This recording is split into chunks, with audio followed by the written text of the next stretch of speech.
Happy Tuesday, everybody. Thanks for joining me again for another episode in the card closet.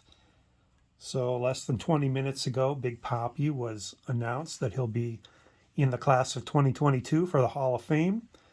So, just as a little homage to David Ortiz, I've got his Topps rookie card on the left and his 2004 Finest Refractor on the right.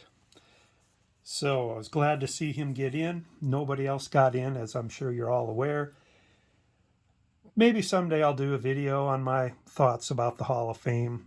Not that we need another sports card content creator giving their views on that, but maybe someday we will see. But anyway, quick one card show tonight that came in the mail the other day.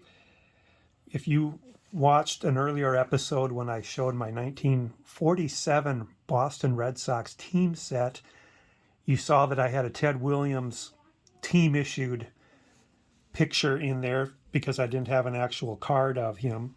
He wasn't in the Tip Top Bread set that year, where all my other Red Sox are from. And finally, I scored a 1947 Bond Bread of Ted Williams. Got it in an SGC 6. I had no idea what the size of this card would be. I thought it would be bigger just by the pictures. But there he is.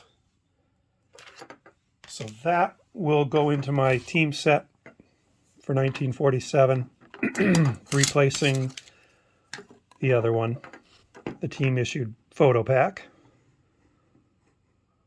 So we'll get Ted in the picture there. Get Big Papi in the background here. There we go. So this card is highly, highly counterfeited. There are a number of them on eBay. And they're all graded 10s by a couple no-name grading companies.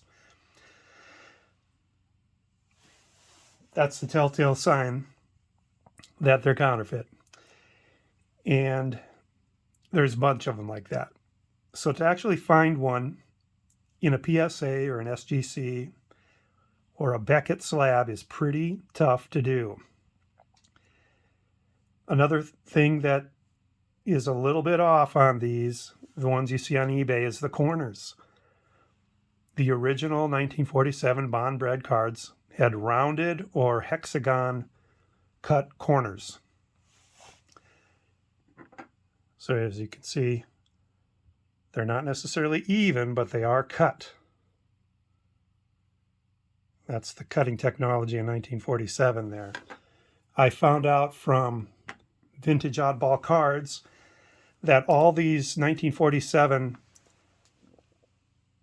Topps Bond Bread cards that you see out there that have the square corners are actually from a couple years later, late 40s, maybe 1949. And a lot of those are legit, not counterfeit, but they were issued 2 years later, not the 1947s. They have the corners like this. So when I saw this, I made a very aggressive bid, and I ended up picking it up and just thrilled to have it. I have not seen one of these on eBay for a long, long time.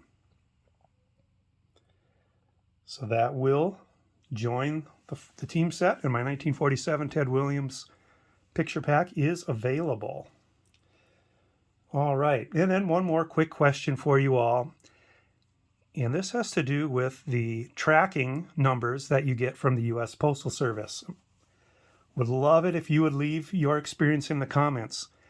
What I'm finding more and more when I'm following tracking numbers of cards coming in the mail, that they're showing out for delivery when they're not out for delivery. And sometimes they're even getting shown as delivered when they haven't been delivered. Now, it's never been more than a day off. If it says delivered, I know I'm going to get it tomorrow. If it says out for delivery, I know it'll be out for delivery tomorrow. So I'm not sure if there is a glitch in their tracking software, or if it's a procedural change with the local post office on how when they're scanning things in and changing that status online. I'm not sure. But I do know it usually happens when there are multiple cards that I'm expecting at the same time. And it's happening more and more often. I would say right now it's about every fourth card has got an inaccurate tracking information on it. And that, as far as I know, it's only inaccurate on the South Dakota end, the receiving end. So please let me know, are you noticing that too with the cards you're buying? Are you noticing that the Postal Service's tracking information is off? If you are, maybe it's more of a software glitch. If you're not, maybe it's just a local thing here where they're scanning things prematurely. But anyway, I'd appreciate your input on that if you could help me out. So again, congratulations, David Ortiz, getting in the hall, and I hope you all have a great week. Talk to you later.